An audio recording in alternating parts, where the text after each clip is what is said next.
Let's imagine the world with no pollution or waste. What would that look like? What would we do different? Right now, there's 7.1 billion people on the planet and growing exponentially. These images you see on screen are real issues that we're seeing around the globe. I know many of us have never seen a landfill or a lot of trash along a beach, but these things are real. And the thing is, we don't see these as a problem because every day or once a week, we take our trash out to the curb or we drop our trash down the waste chute at our apartment, and we think that these things just go away. But I can tell you that there is no away. With 7.1 billion people on the planet, there's a tremendous explosion right now for the need for resources, materials, and products.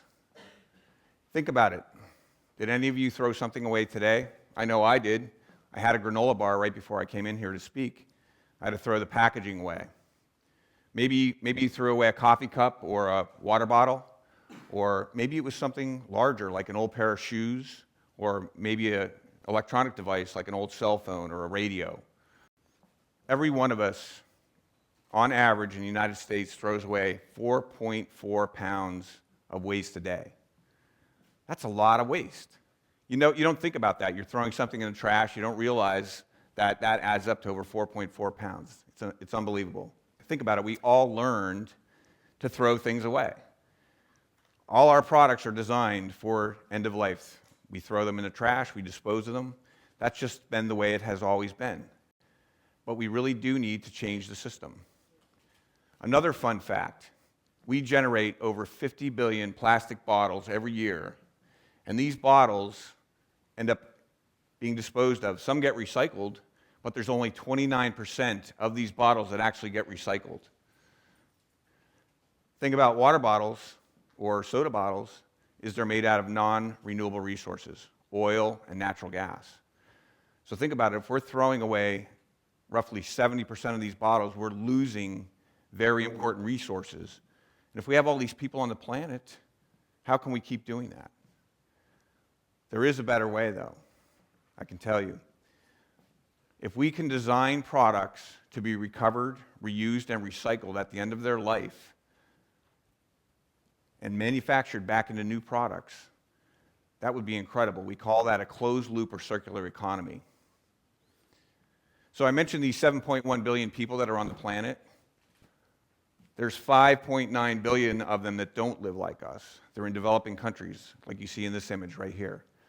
These people are in a situation where there's rapidly growing economies, there's massive industrialization, and they all definitely want to live like us.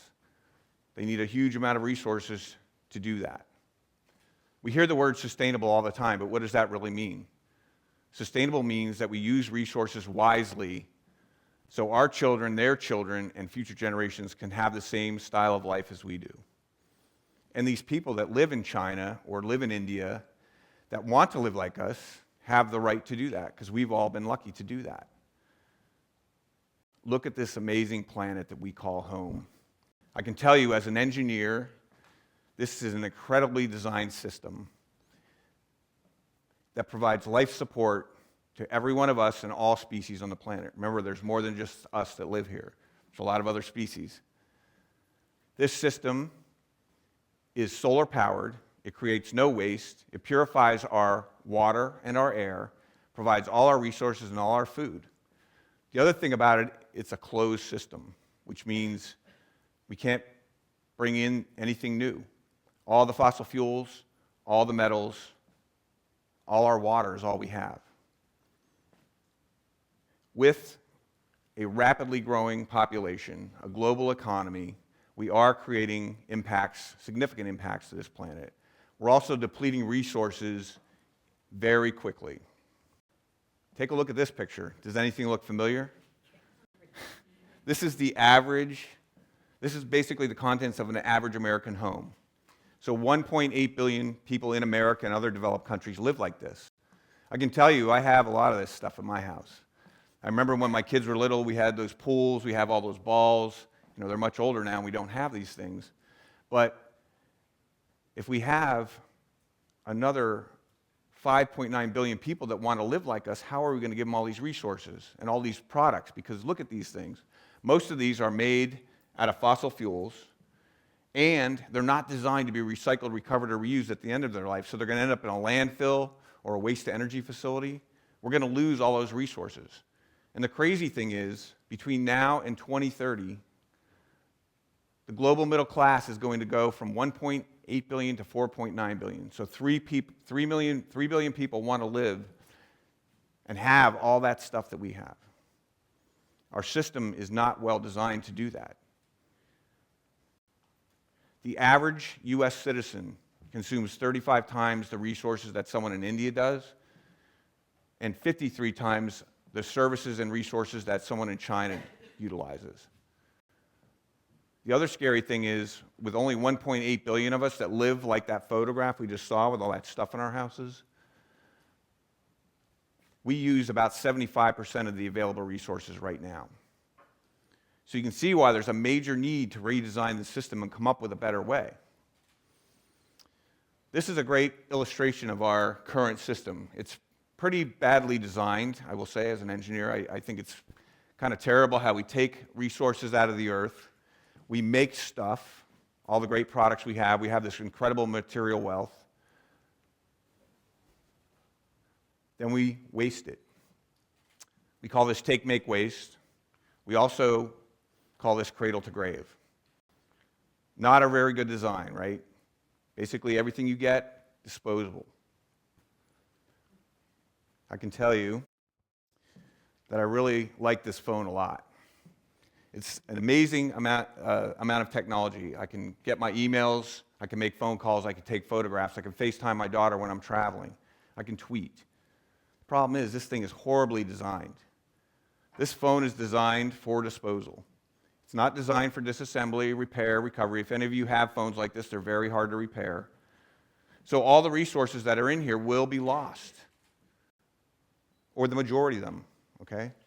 So what we look to do is just imagine if I could send this phone back to the manufacturer and have them redesign, repair it, upgrade it, and then send me back the phone with the latest technology.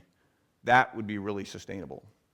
Think about yourself. How many phones have you had in the last 3 to 5 years? I've had at least 2 phones in the last 3 to 5 years. Where are they right now? They're sitting in a drawer at home because I have nothing to do with them, because there's not a good system to take them back and recycle them yet. So now let's multiply that by another 3 billion people that want to live like us. How are we going to give that many people phones if we're throwing away very valuable materials? Automobiles, that's another big thing. In the developing world, there's a huge growth market for automobiles. General Motors, Ford, all these companies really love it because they're selling lots of cars. Problem is, these cars are not designed for recycling.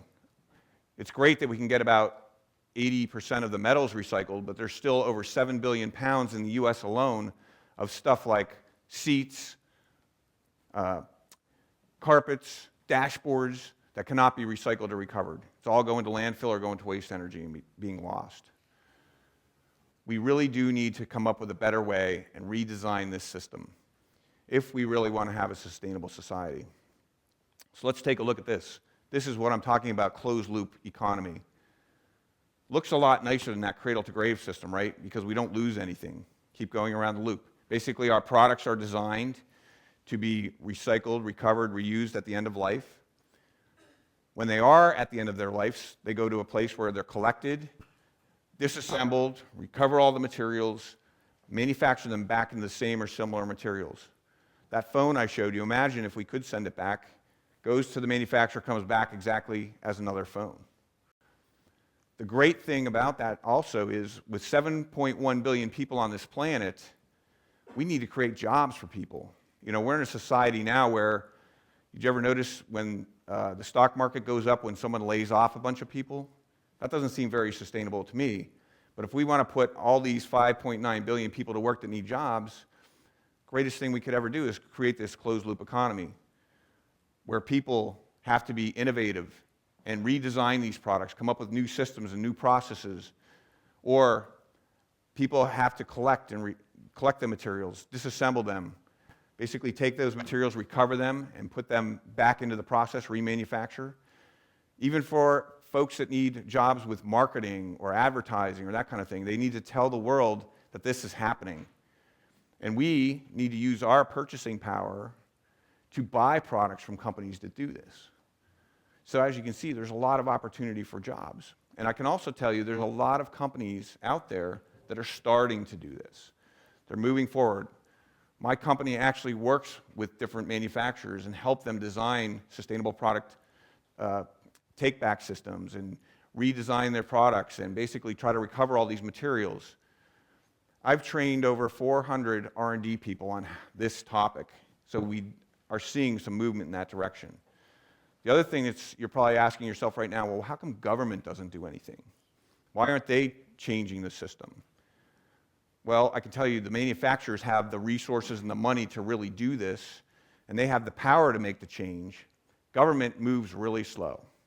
So we definitely want to support manufacturers that are doing this thing.